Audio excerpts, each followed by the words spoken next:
It was past 8 p.m. when I heard my father's voice slice through the quiet house. The news had just ended on TV, and the living room lamp cast a tired yellow glow across the floor.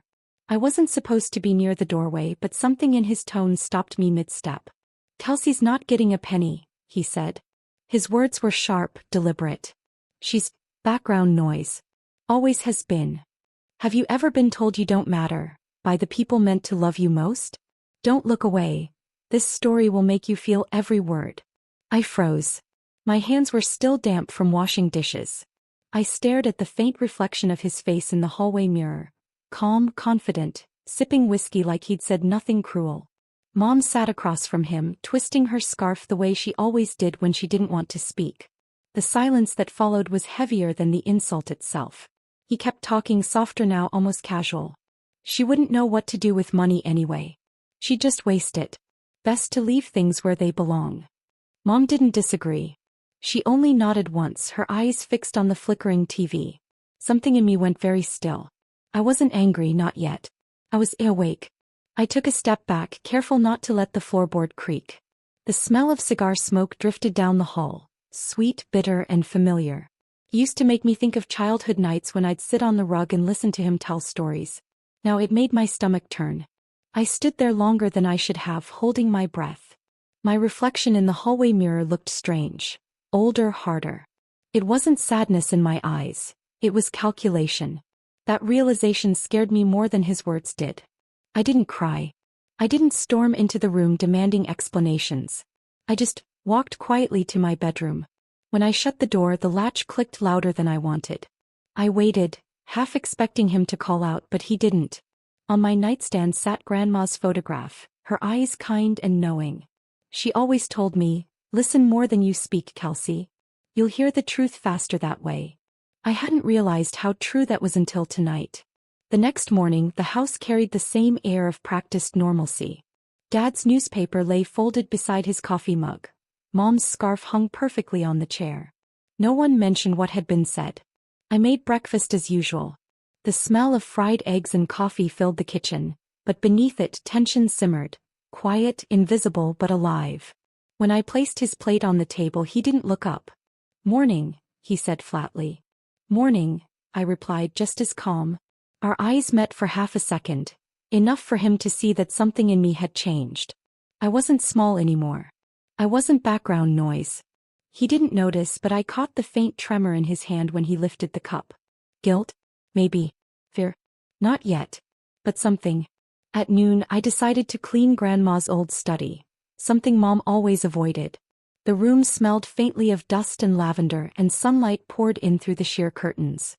On the desk sat her writing set, a fountain pen, a paperweight, and an old folder bound with twine. The drawer beneath it was locked, as always. I ran my fingers over the handle, remembering how Grandma used to guard it like a secret chest. Dad had taken the key after the funeral, claiming it was just old paperwork. But I remembered where she hid the spare.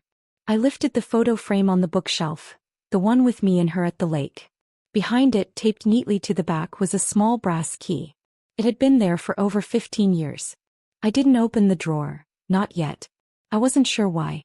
Maybe I wanted to earn the moment. Maybe I needed to hear him belittle me one more time, just to make what came next feel justified. I slipped the key into my pocket and closed the door softly behind me. That evening we had dinner like every other night. Roast chicken, mashed potatoes, soft music playing in the background. Ordinary if you didn't listen too closely. Halfway through, Dad started talking about estate plans. He always spoke like he was narrating some corporate report, his voice flat and proud. "Michael will handle the accounts," he said, referring to my brother. "He understands responsibility." Mom nodded, her scarf tucked neatly under her chin. "And Kelsey?" she asked quietly. He smirked. "She'll be fine. She's not built for business." My fork paused midair. I wanted to look up to say something cutting, but instead I smiled faintly. "You're right, Dad," I said softly. "Some things just aren't meant for everyone." He chuckled, thinking he'd won again. But what he didn't know was that the brass key pressed against my leg under the table. I had a secret now. And I had patience, the one trait he'd never understood. After dinner I went to the porch. The night air was cold, the crickets loud. Mom came out after a few minutes holding 2 cups of tea. She didn't sit down right away. "You heard him, didn't you?" she asked quietly. I didn't pretend. Every word. Her eyes darted away. "He doesn't mean it that way. He just wants what's best for the family." I almost laughed. For the family or for himself? She didn't answer. She just sipped her tea, trembling slightly. For the first time I saw her differently. Not as a victim. Not as a mother. But as someone who had chosen silence for survival. I understood that now, but I also knew I wasn't built the same way.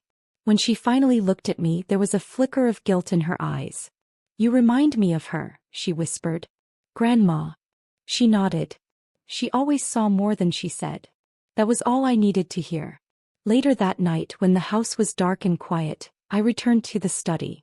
The floorboards creaked under my weight, but no one stirred. I closed the door behind me and pulled the key from my pocket. It slipped perfectly into the drawer's lock. One soft click and it opened. Inside, everything was neatly arranged. Letters, old photographs, bank envelopes, and a small leather-bound notebook. My heart pounded so hard I could feel it in my ears. The letters on top were addressed to Grandma in a handwriting I didn't recognize. My father's. The dates stretched back decades. I didn't read them all, just the first few lines of one. That was enough to know they weren't letters of affection. They were transactions, negotiations, maybe even lies. But I didn't dig deeper. Not tonight. Not yet.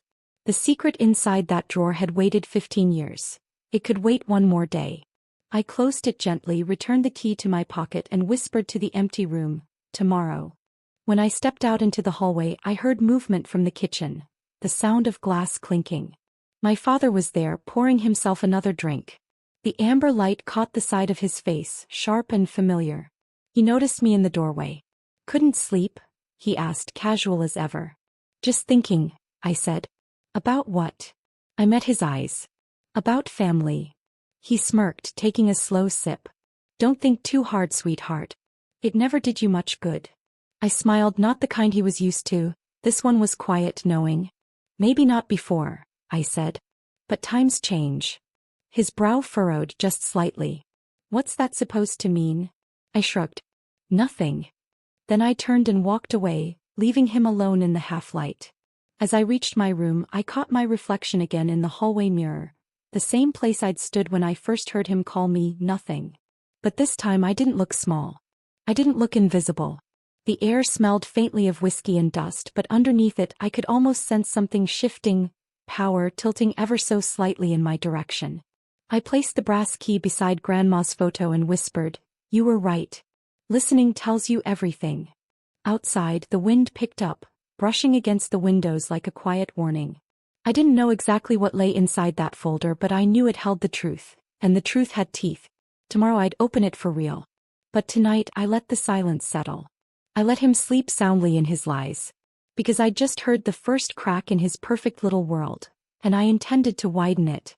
The wind still whispered against the windows when I finally sat up in bed. I hadn't really slept, just drifted between thoughts. The brass key gleamed faintly under the lamp, right beside Grandma's photograph.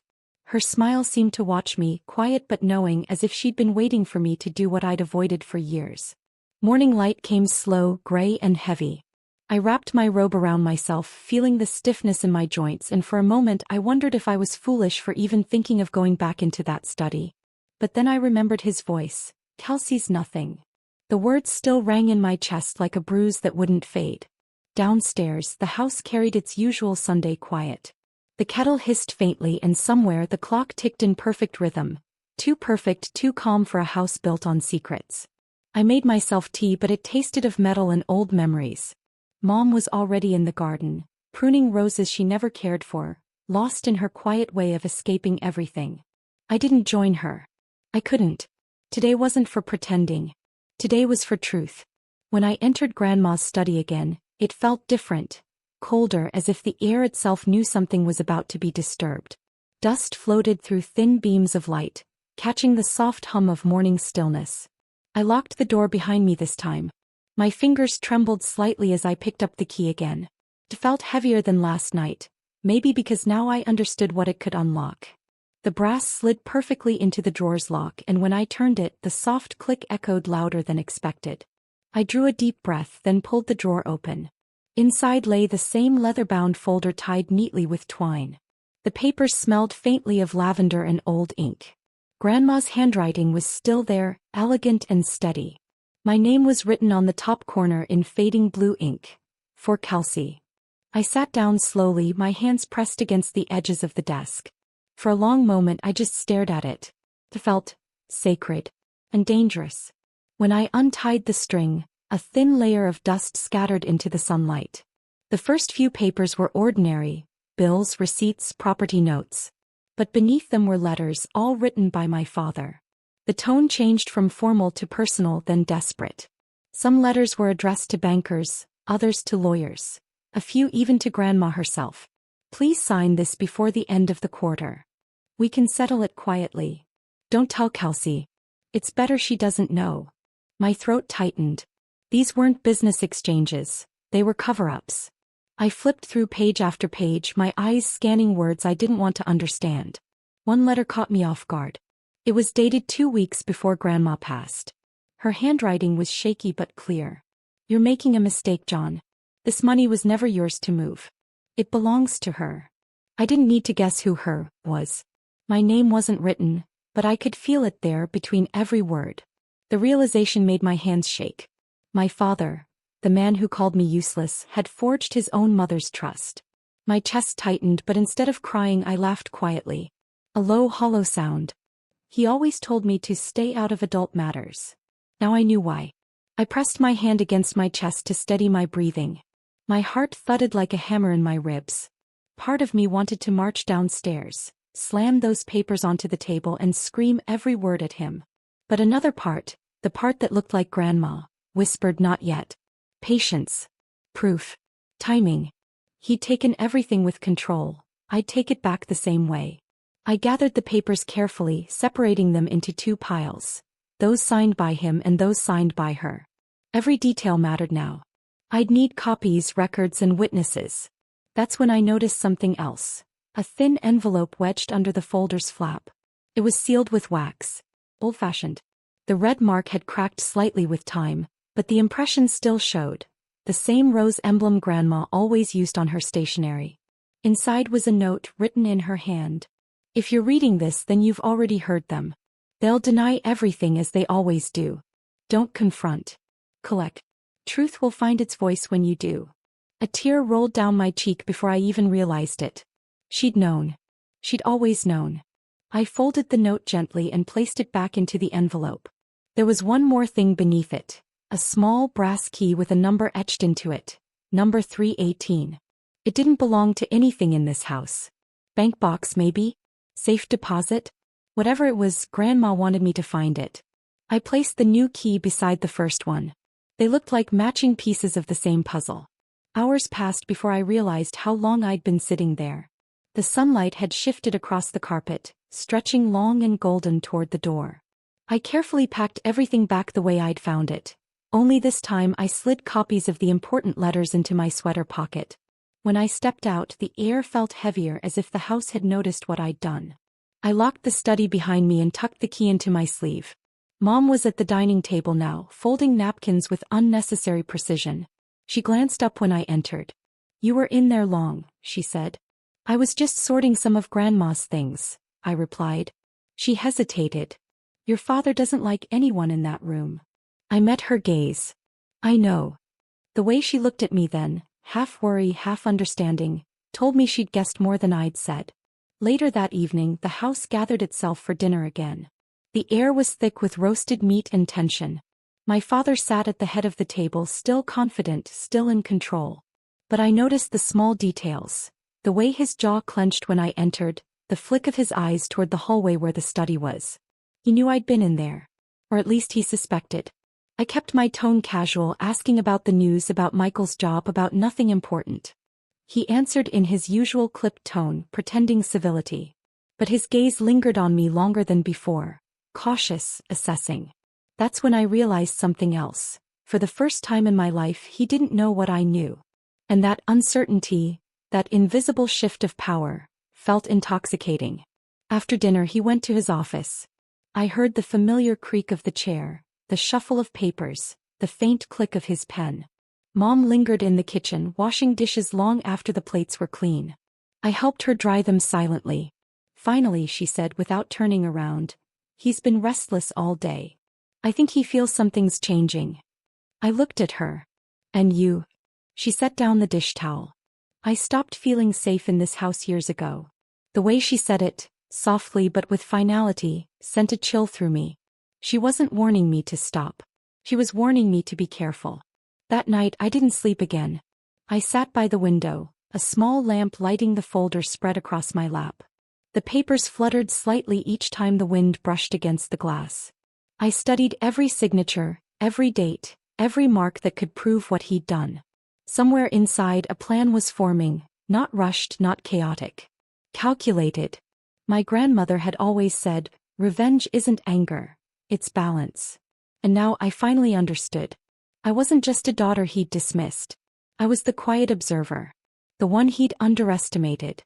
He had the house, the accounts, the reputation. But I had something far more dangerous: the truth. The next morning I made copies at the small print shop downtown. The clerk didn't ask questions. I didn't offer answers. When I walked back I saw the post office across the street. A thought struck me. Grandma's note had mentioned collect, not confront. So I began to send anonymous letters. One to the lawyer who handled her estate, one to the bank where she'd kept her trust. Nothing more than copies in a single line. Recheck signatures. Compare the dates. No return address. No name. Just quiet seeds planted where they needed to grow. By the time I reached home, the weight in my chest had shifted. It wasn't fear anymore. It was something colder, a calm certainty. As I placed the folder back in the drawer and turned the key, I looked at Grandma's photograph again. "You knew I'd find it," I whispered. And somewhere in that silent house I could almost hear her voice answer back. Steady, patient, proud. I left the study and stepped into the hallway. The evening light painted long shadows on the wall, and for the first time I didn't feel small walking through them. Downstairs my father's laughter echoed from his office. Still strong, still unbothered.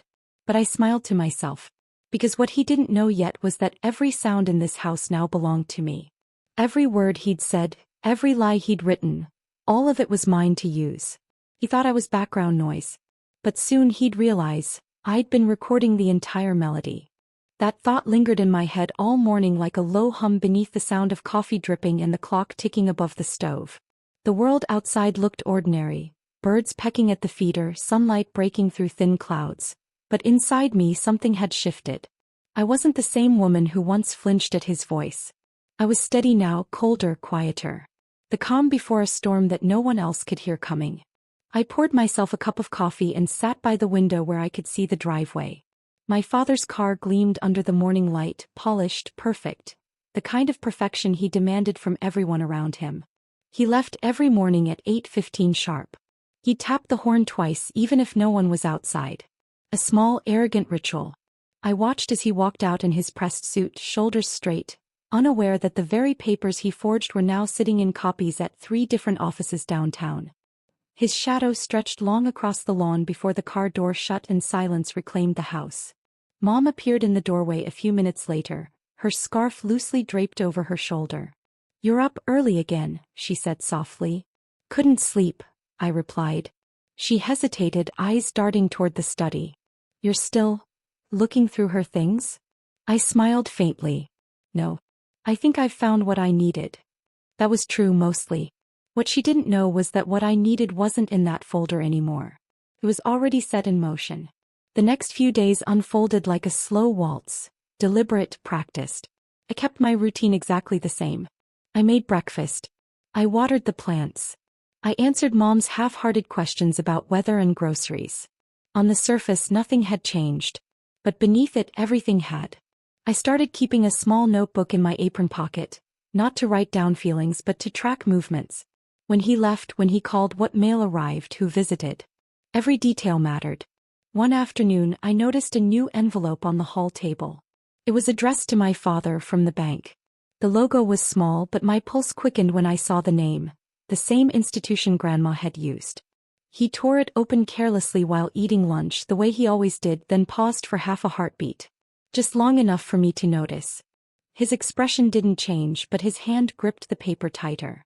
I kept my eyes on my plate, pretending not to see. But inside I felt the smallest spark of satisfaction. The letters I'd sent were starting to ripple. That evening the air felt different. Dense, electric. My father came home later than usual, his shoes clicking across the tile louder than normal. Mom asked how work was. He muttered something about a mix-up and disappeared into his office. From my chair in the living room, I heard drawers opening, papers shuffling, the dull thud of frustration in every movement. He was searching, not for documents but for control. When he finally came out, his tie loosened and his eyes sharper, he looked at me for the first time in weeks. "Did you take anything from the study?" I met his gaze evenly. "No. You've been in there." "You locked it," I said. "How could I?" He studied me for a moment longer than necessary. The silence stretched, thick and uncomfortable. Then he nodded once and left without another word. But his suspicion hung in the air like smoke. Later that night I found Mom sitting on the edge of her bed, wringing her hands. She didn't look up when I entered. "He's worried," she whispered.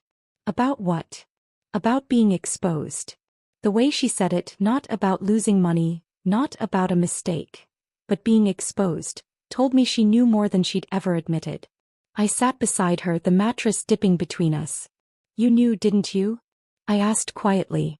She nodded slowly. "Your grandmother tried to stop him. But he wouldn't listen."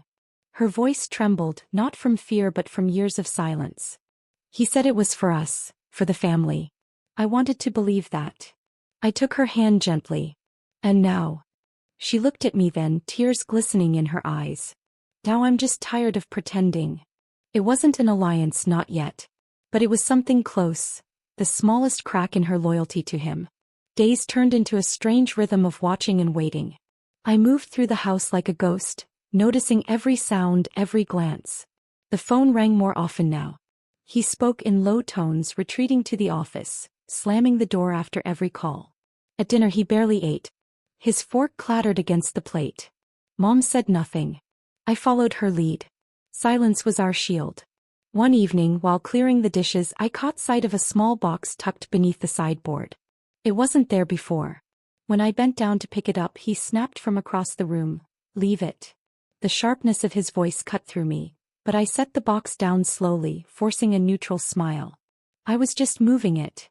His eyes flickered with something almost like fear. That's when I knew whatever was in that box mattered. The next morning he left early, earlier than usual. Mom was still in her robe when I walked into the kitchen. "He went out without breakfast," she murmured. "Do you know where?" She shook her head. "He said he had a meeting at the bank." "The bank?" "Of course. I didn't follow him, not physically. But I made a phone call. The woman at the other end, polite and cautious, confirmed that Mr. John Halverson had an appointment regarding verification of documents. The word verification felt almost sweet on my tongue. I hung up, heart pounding. The machine had begun turning without my hand on the lever. That afternoon, while Mom napped, I walked into the study once more. The air inside felt colder than ever. His papers were scattered across the desk. Drafts, notes, financial statements. And there near the edge sat the same box he'd yelled about. It wasn't locked. Inside were several old ledgers and a stack of photographs. I flipped through them carefully. Pictures of properties, contracts, people shaking hands. But one stood out. A picture of Grandma taken just months before she died, standing beside my father. She wasn't smiling. Her hand clutched a folder against her chest, the same one I'd found. The caption on the back, written in his handwriting, read, "Final meeting before transfer." Transfer of what? Money? Deeds? I didn't know. But I felt the tremor of something bigger, something that stretched beyond inheritance. I put everything back exactly as I'd found it. When I turned around, Mom was standing in the doorway. Her eyes were tired, but her voice steady. "You're not going to stop, are you?" "No," I said.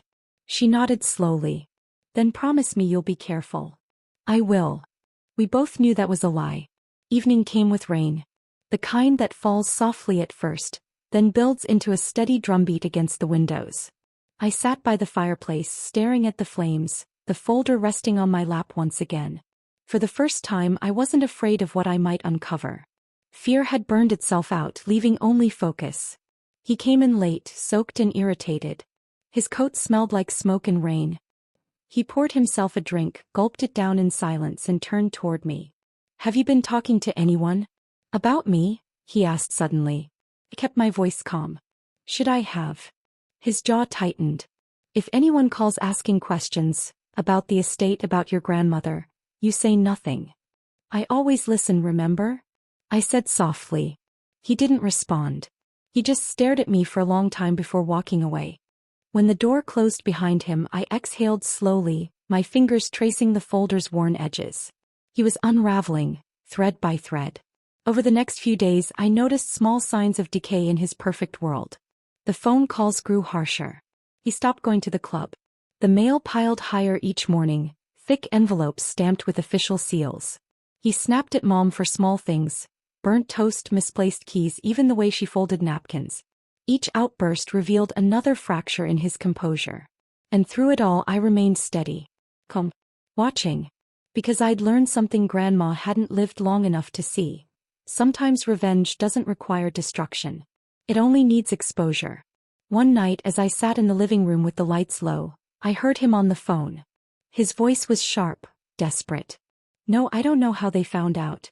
Just fix it quietly." He slammed the receiver down. The house went silent again. I heard his footsteps coming down the hall. When he appeared in the doorway, his face looked gray, older. He opened his mouth, maybe to accuse, maybe to plead, but then stopped. Something in my expression must have warned him off. He turned away without a word and disappeared into the dark. I stayed up late that night, the rain tapping gently against the window. I felt no triumph, no joy, only a quiet certainty that the tide had begun to turn. The calm wasn't peace anymore. It was the moment before collapse, still, silent, inevitable. And as I sat there watching the light flicker across the folder's surface, I whispered to myself, "Let it fall." The words still sat warm on my tongue when the first crack appeared. The next morning the house was too quiet. Even the ticking clock seemed hesitant, as if it knew something had changed. I found the newspaper folded neatly on the table, but half the front page was missing, torn away. Dad never left things messy. That tiny imperfection told me more than any headline could. Around 9 the phone rang. A deep-voiced man asked for my father by name. When I said he wasn't home, the caller hesitated, then sighed. "Tell him the auditors need full statements by Thursday. No delays." He hung up before I could answer. I stood there holding the receiver, the dial tone humming in my ear. Auditors. The word pulsed through me like distant thunder. It was beginning. The truth was clawing its way out, and I didn't even have to push. Mom appeared behind me, still in her robe. "Who was that?" "Work," I said softly. "They need papers." She frowned. Papers always mean trouble in this house. I poured her coffee and said nothing. Some truths bloom faster in silence. By noon, Dad stormed through the front door, slamming it hard enough to rattle the picture frames. His tie was crooked, his face pale. He ignored me, heading straight for his office.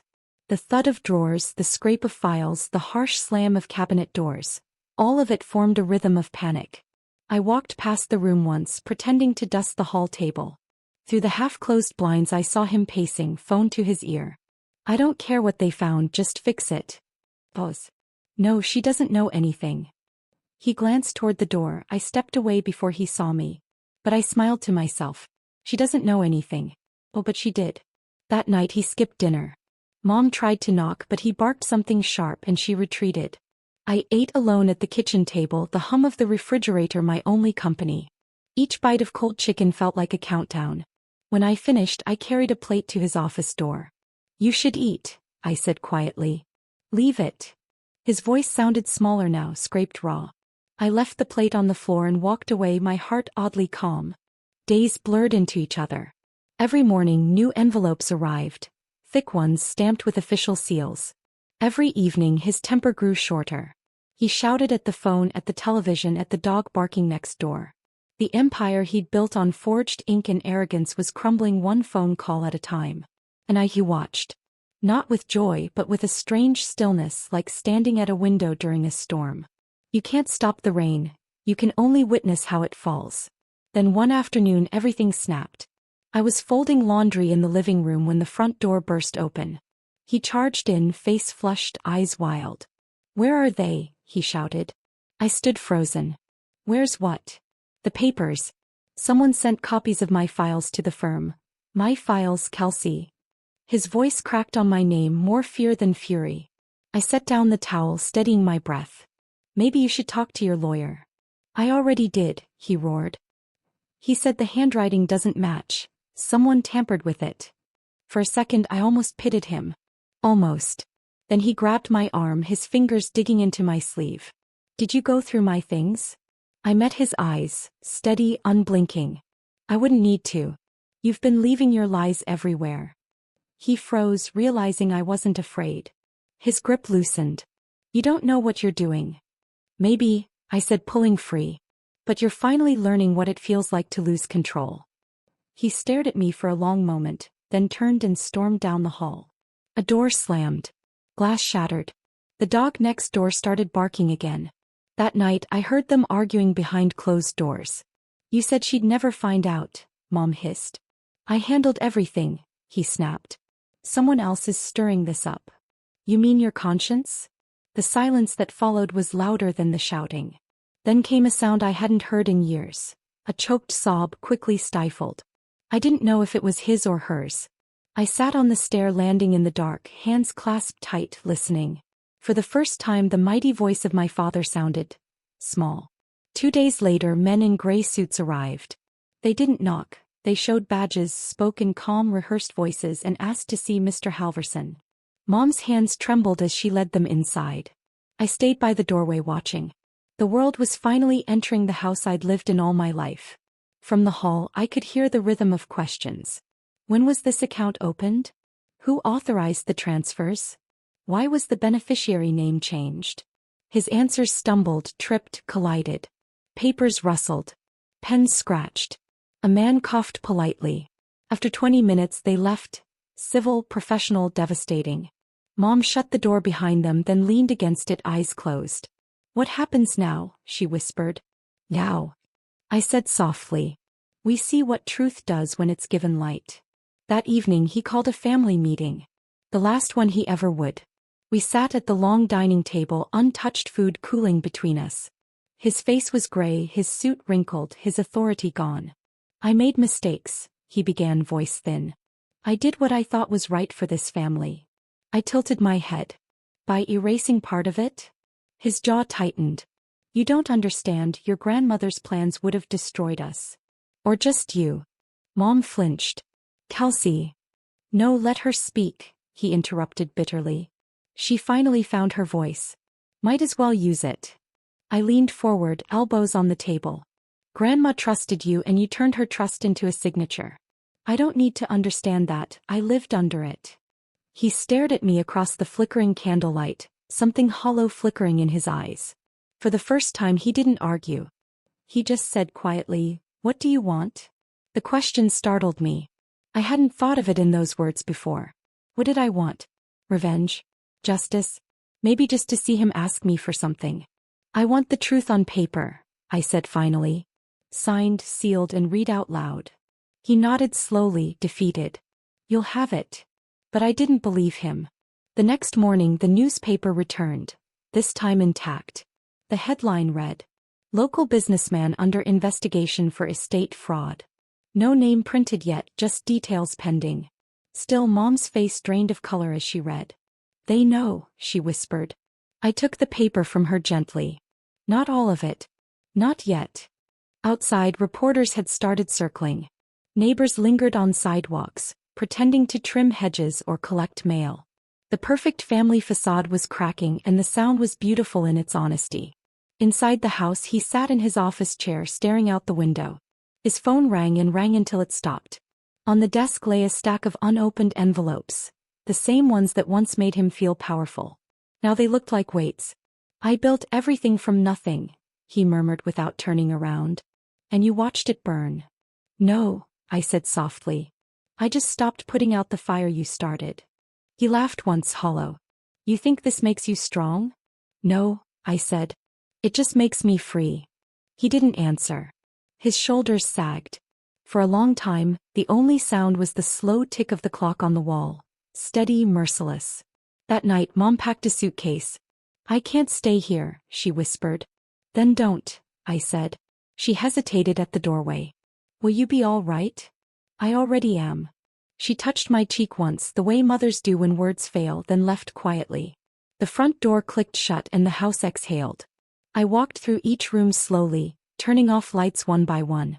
The shadows stretched long like memories finally fading. In his office he still sat in the dark, head bowed. The newspaper lay open beside him, my grandmother's picture in the corner of the page. Beneath it, a caption, "Legacy under question." I almost felt sorry for him. Almost. But then I remembered the years he'd stolen, the names he'd erased, the daughter he'd silenced. And the sympathy dissolved. Around midnight, thunder rolled in. Rain began to fall again, tapping against the windows just as it had the night I found the folder. I stood there watching, arms folded, the reflection of lightning flashing across the glass. The walls that had held his pride, his lies, his control, they weren't just caving in. They were crumbling, brick by brick, leaving him exposed. He called my name once from his office. I didn't answer. Instead, I whispered to the empty room, "It's done." But deep inside, I knew it wasn't finished, not yet. There was still one final truth waiting in the shadows. Something Grandma had left behind that none of us had touched. Something that would end it completely. And when I found it, there would be no more noise, no more pretending. Only silence. The kind that sounds like justice. The rain hadn't stopped. It whispered against the windows like a lullaby for ghosts. I stood there in the dark, arms crossed, watching water slide down the glass, watching the reflection of a house that finally looked honest in its ruin. He was still in his office, the lamp casting a weak pool of light around him. The rest of the room was shadows. The same shadows he'd built his life inside. For hours, neither of us spoke. The house made its own sounds. A dripping faucet, the creak of settling wood, the faint hum of electricity. All the background noises of a place that had held its breath too long. Then I saw it, the folder. The one he'd kept hidden even after everything came crashing down. It sat on the corner of his desk, next to an empty glass. I don't know what made me move toward it.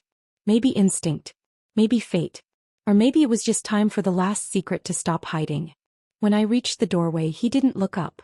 "You can take it," he said, voice hoarse. "It's yours anyway." The sound startled me. It wasn't sarcasm. It wasn't control.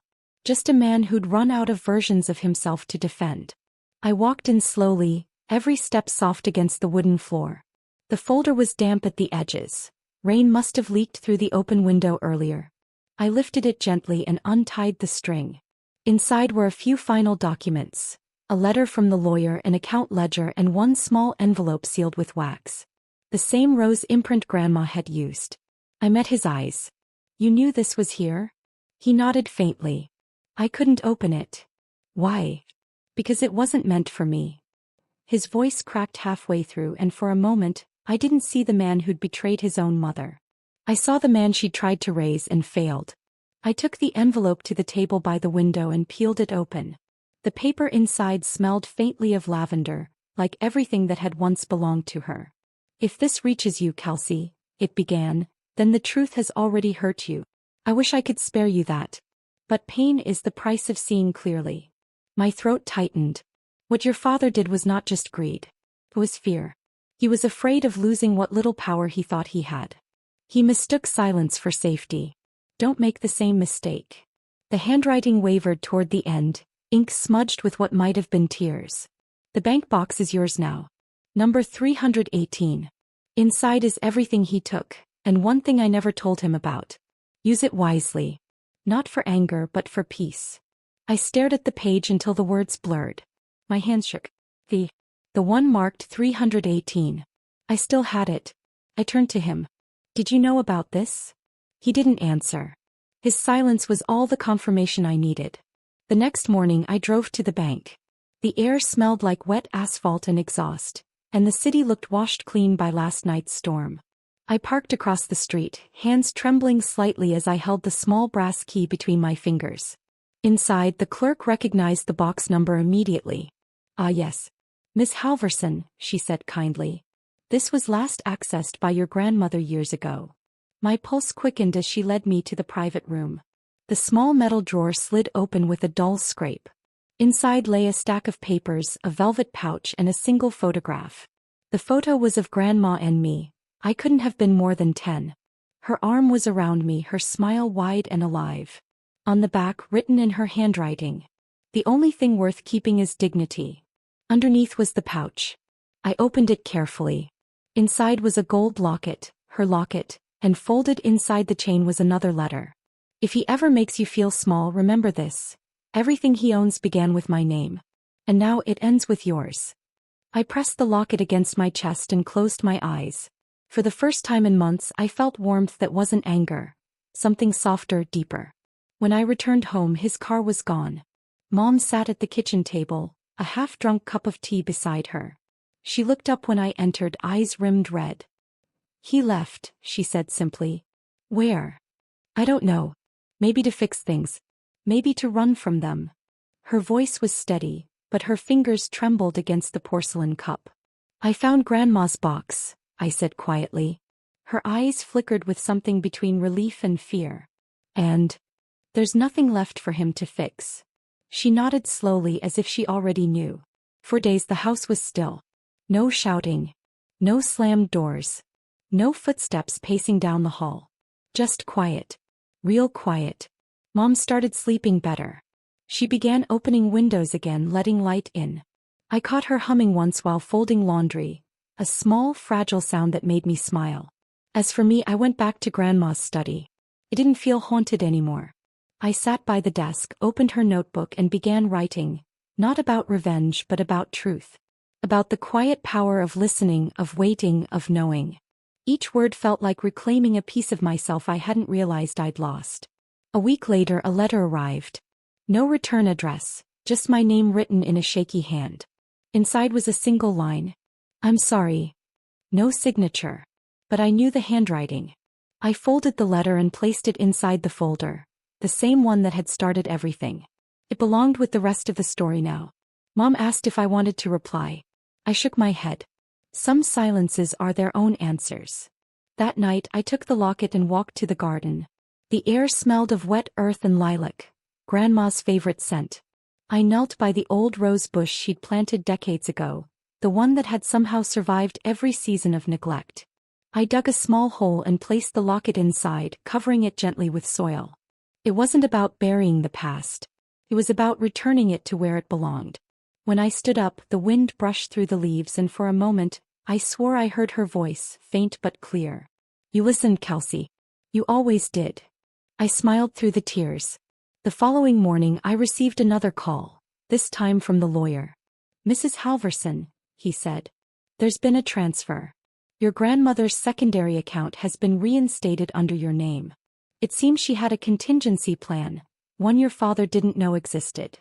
My breath caught. "How much?" He chuckled softly. "Enough to start fresh. But more than that, it's clean.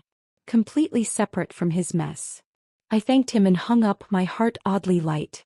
I walked through the house, touching each surface. The banister, the picture frames, the walls that had once held so much tension.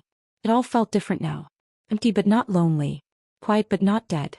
That evening I brewed tea for Mom and myself. We sat at the kitchen table like we used to, without tiptoeing around moods or waiting for raised voices. She reached across the table and took my hand. "You ended it," she said softly. I shook my head. "No." She did. "I just followed the echoes." We both laughed, small tired laughs but real ones. When night came I walked out to the porch. The air was cool, stars faint behind thinning clouds. I could see the reflection of the garden from where I stood, the rose bush swaying gently in the breeze. Everything was quiet again. But not the kind of quiet that hides things. The kind that tells you it's finally over. I went back inside, turned off the lights and sat by the window with a cup of tea. The clock ticked steadily, filling the room with a rhythm that felt alive again. The silence wasn't empty anymore. It was full of memory, of justice, of peace. Dad's voice, once booming through every hallway, was gone. Mom's eyes, once dimmed by fear, now carried calm. And me, I wasn't background noise anymore. I was the last word. When I went to bed, I placed Grandma's note on the nightstand. The final line echoed in my mind. "Don't seek revenge in noise. Let silence speak for you." And it had. Because in the end, revenge hadn't sounded like shouting or winning or taking back what was mine. It sounded like this: the hush of a house at peace, the slow breath of freedom, the quiet heartbeat of a woman who finally heard herself again. And in that silence, I smiled. Justice didn't scream, it whispered my name. Sometimes silence becomes the loudest revenge. If this story touched your heart, subscribe for more dark, emotional journeys where justice always finds its way.